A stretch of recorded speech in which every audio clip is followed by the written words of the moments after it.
Here we are. It's the USL show, more specifically, Phill Grooms here, talking to Josh. I always do this. I always forget how to pronounce the name. I'm going to say it my first try and Go see for if it. I get it right. Josh Hakala.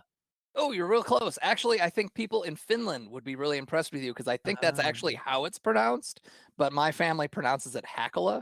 And Hakala. so that's, yeah. My second I guess would have been wrong too because it was Hakala. Yeah, no, that's a But very popular one. Hakala is another one, so I'm okay. not Hawaiian, so that Right, it doesn't does apply. sound Hawaiian, yeah. Yeah. Interesting. Well, thanks for coming on, man. This news came to me this morning unexpectedly. We both had plans today, as you said earlier too, and here we are. But I want to start with you because you're an important figure when it comes to the Open Cup. You have the cup.us, the website that you run. And I don't know how you do all the things you do when you cover the Open Cup. It's such a giant tournament, and you're one guy. Sounds like you have a little help, but like every year I can tell you're scrambling to get people to cover. I'm amazed with what you do. And so can you tell us more about what you do for the Open Cup? Yeah, I definitely have a team, and people all over the country who help out, and it's great. I appreciate everybody even a little bit who can come through and help, from people who are just like passing along results. Even that's great. But really, we have people all over the country who write and contribute, take photos, do whatever it can to get the tournament covered and give it the coverage it deserves, I think. And we've been doing it since 2003, so that's 18, almost 18 years, I think. 18th year, I think, right now. So not So all 108 years, I guess. Just no, but we definitely cover all of it. So we have yeah. lots of um, uh, historical stories. We're always researching. That actually, in a to be honest, like, is the biggest challenge. Is covering the tournament's easy. I've been doing sports broadcasting and journalism, for 20 years or so. Like, the covering part, while the logistics of getting people to games and covering is challenging, but the hardest part is digging up the history because it is not very well covered. There's like a dark ages that exists from roughly the late 60s through like the mid 90s that Mm. we have more information about the 1918 National Challenge Cup, as it used to be called, than we do like the 1992 Open Cup. Like, Hmm. it's really kind of a sad state of affairs, but that's a lot of what we do. We just try to cover the tournament, and this is our 18th year, I think, if my Yeah. math is correct. As a St. Louis fan, wrong hand here.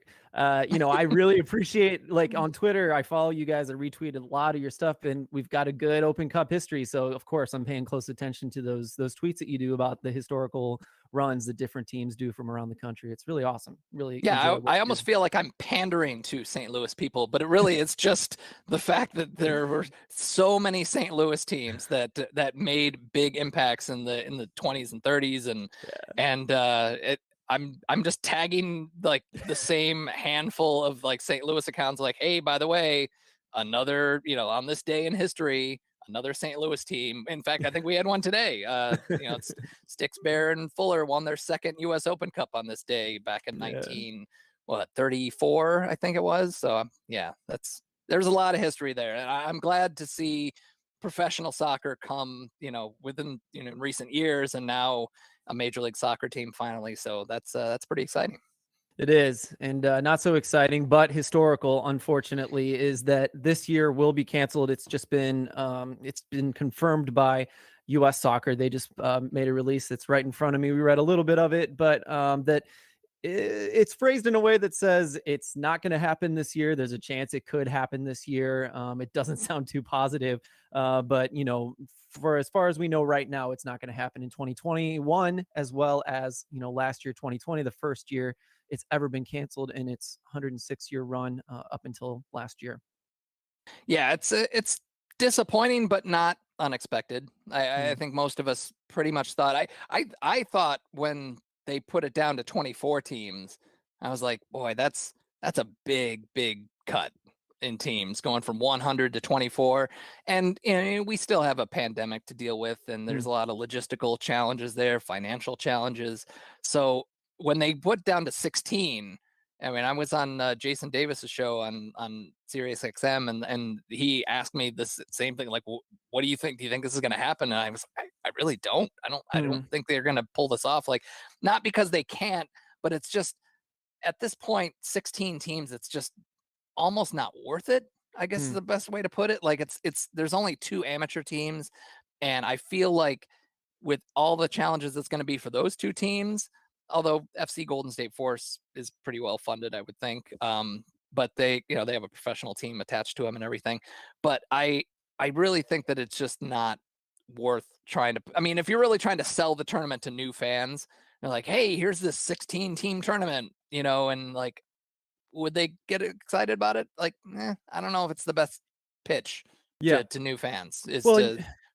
yeah, we were talking earlier in that, yeah, the big deal was canceling last year. And of course, it had to be canceled last year, looking at how it can go, the resources that not only the cup, but some of those teams, as you were mentioning there, have is just impossible last year.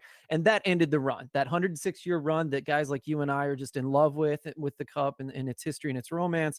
That's awesome. I read today that it's second only to Northern Ireland. That's something I didn't know till I started researching today.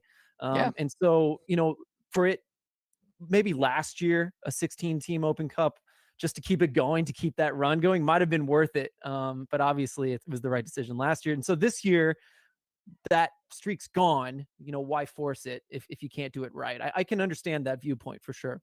Yeah, that's what I said last year. I mean, we put out a proposal. It's still up on the website because we haven't had that much news to share, so it's still up there toward the top of our proposal for getting. It was almost like a Cup Winners' Cup.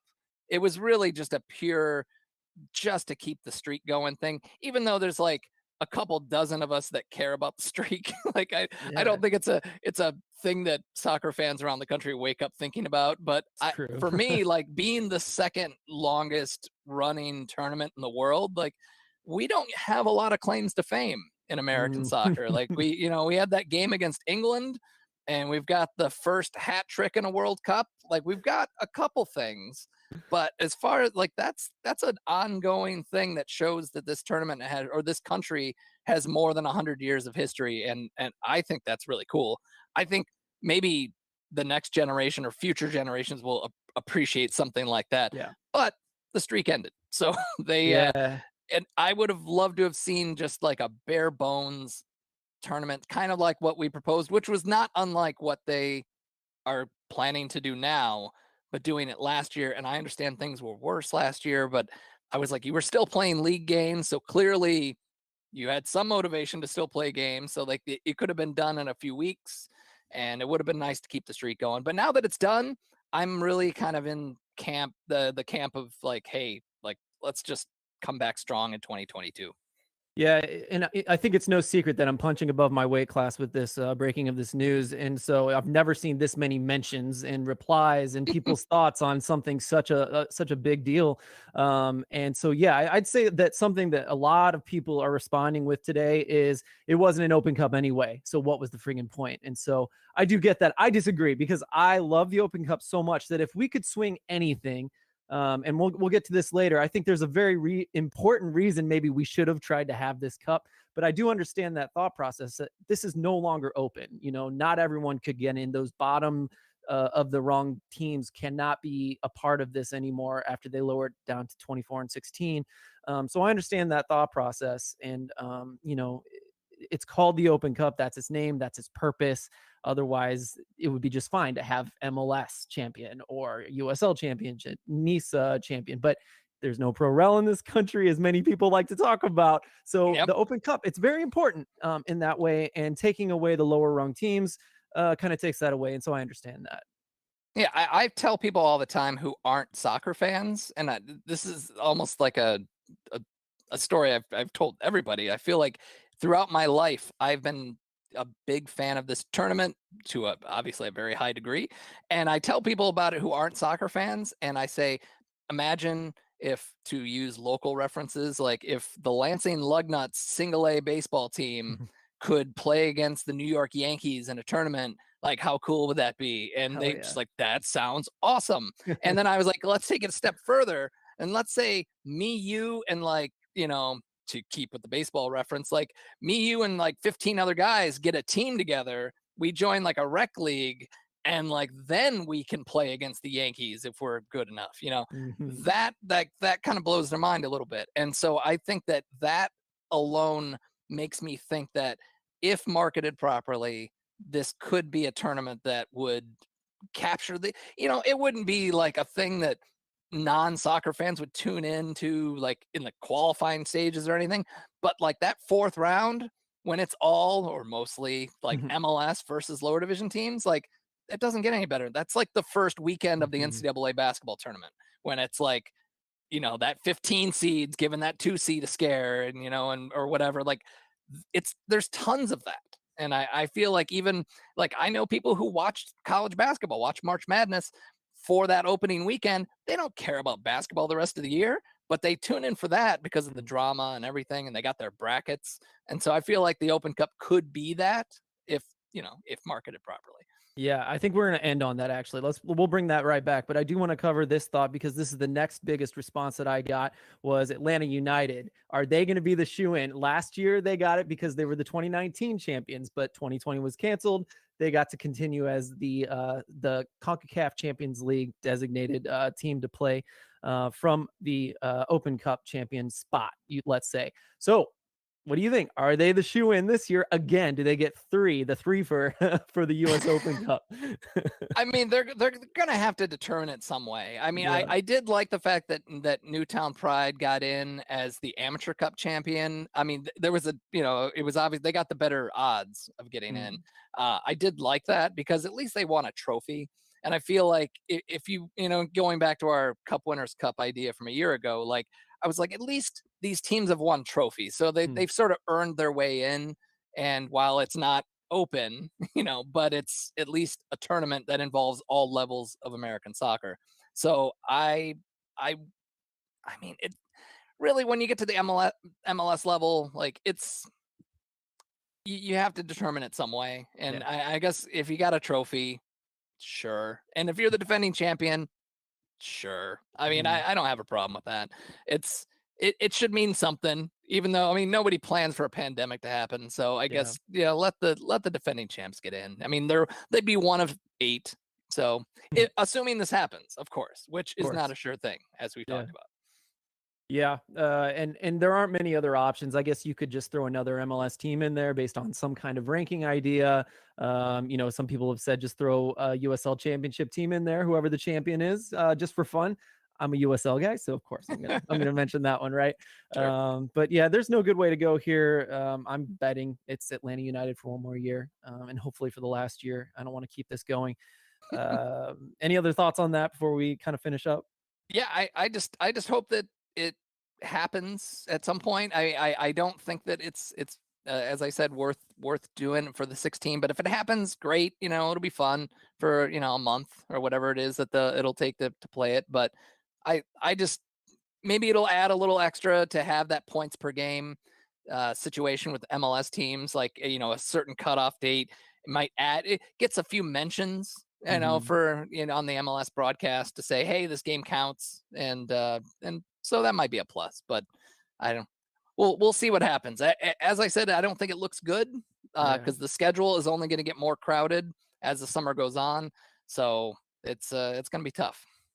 Yep, especially this year, it's kind of cramped in a little bit as well. So definitely makes sense. Lastly, let's bring that back. The Open Cup has so much potential. You and I love it. It has that March Madness feel to it for sure. A lot of the Taylor Twellman ideas of the recent past have been really cool. He's been pumping it, and he's right. You're right with what you just said. It'd be really interesting to have the lower league teams host it every time, little influx of money. But I think the key thing for me is, and I'm curious what you think, but the key thing is like, it's just not marketed right. Like we need a money guy to go in there who knows how to bring in sponsors and give it the money it deserves.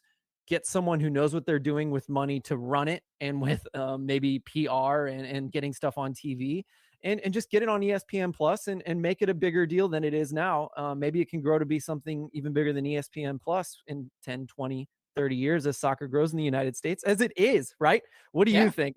We just covered it a little, but I'm sure you have more thoughts on that. Yeah, I think the ESPN Plus thing was huge. Getting one of the biggest streaming offerings for sports on board was huge because, and it's also perfect for this because I mean, to go back to the March Madness thing, like when they came out with the app, like however many years ago that was, where you could like just jump in between games. That's what I'm doing Mm, for the basketball tournament. Like, hey, this game's a blowout. I'm going to switch over here, and people are doing that with the ESPN Plus. I think it gets, the game you're watching. Sure, I mean, if it's your favorite team, obviously you're going to probably watch that. But mm, like, if you're just a casual fan or just a neutral fan, you're like, hey, there's a pro team that's being threatened. There's an upset alert, if you will, and like mhm, you switch over. And I think that's a huge addition, is getting the ESPN Plus on board and getting the games out there. Like having to navigate, we did our best to make the links available, to like put them out there, but it was so hard on like game nights to like, you would watch the chatter on Twitter and message boards and be like, hey, where do I watch this game? And like, oh, it's on a secondary like streaming site that you may or may not have to pay for. So now it's easy. It's just ESPN Plus, and like that's where all the games are, and they do a pretty good job with it too. And I think that the announcers have been good. Like I can't really recall any big disasters of it. mm-mm. I think it's been pretty smooth. So I think Yeah. if they can keep building on that, I think that's huge. But I mean, yeah, Taylor had a lot of good suggestions. There, some of them very similar to mine. Mhm. I would actually back up just to take one of those points away. Like I think I would back it up a little bit on the lower division teams hosting every round. I think they should host the fourth round. Mm. Every team hosts the fourth round, and that's it. And then it goes back to the normal method of Okay. determining home games. I think that you should get at least one big payday to have a MLS team in your house. Yeah. And, obviously, if you can host, that's not always a sure thing with some of these teams. So I think they should get one. And then after that, it's like a free for all. Like it's because I feel like I I see the drama. I mean, it would be great, but it's like it's not really entirely fair. For Yeah. I'm sure the MLS fans would not appreciate never seeing their team play Mhm. an Open Cup game in their home stadium. So I think they should make it a huge event. The fourth round should be huge. They should, and have that be where everyone everyone circles their calendar for that. Have it Yeah. be a day that everyone tunes in for, and have every game on the road against at the lower division team, and then after that, let the chips fall. So I Yeah. that's how I would do that. Yeah, you I've got won me lots over of with that. those. I bet. But yeah, you brought me back to the link hunting for links for Open Cup games back in the day. I was only 3 years ago, 2 years ago sometimes were kind of bad, but 3 years ago it was really bad. Yeah. So man, I've already kind of forgotten that. We're already getting spoiled with ESPN Plus, but thank goodness. I love it. Any other thoughts, Josh, before we go? I think we've covered quite a bit here. Yeah, I mean, in a way, this is good for us because I mean, so many of the people that contribute to the site have kids, and I have three of my own, and dealing with everything that's going on in the world and everything. It In a way, it's been kind of nice because we've gotten a little bit of a break. Mm, But I really can't wait for things to return to normal, whatever that means mm, anymore. And get fall qualifying. I mean, if they don't make this happen, like we've got fall qualifying, and then we're working on a new site. We're getting the site a redesign, and so we've got that to work on in the off season. So there's a lot going on as we get ready for whatever comes next, whether it's an abbreviated 2021 or it's a full blown 2022. So we'll see what mhm. happens. We'll Yeah. keep you posted. I love it. Yeah, and that's a really good point that fall's not it's around the corner. So this isn't that far away. Like we're going to be feeling pretty good about the Open Cup I think next year for sure. And perhaps US soccer can make some kind of announcement about we're spending this time improving it for next year. Well, that's what You I've think? heard is the plan. So Really? that's, I mean, yeah, I mean, I I think hope. I've been asked my opinion on a few issues, and which is nice, and so I feel like they're listening to people. I've some of the changes that they've made have been with listening to people complain. So Mm, I feel like that's within reason, obviously. yeah. You can't. I love the articles that come out every now and then. They're like, oh, just make the prize money $10 million. I'm like, well, that's easy for you to say. Like, sure. But yeah, they could hopefully get some sponsors on board and make it even bigger than it is. So I'd love to see it. Me too. It's Josh Hakala. Got your name right this time. Of thecup.us is his website covering the Open Cup. Thank you so much for joining me, Josh. You've been it's been fun to talk to you over the years about all this stuff, and finally to talk to you about in person, kind of over the Yeah, internet. this is as good as it gets. Yeah. That's Well, right. thanks for having me. All right.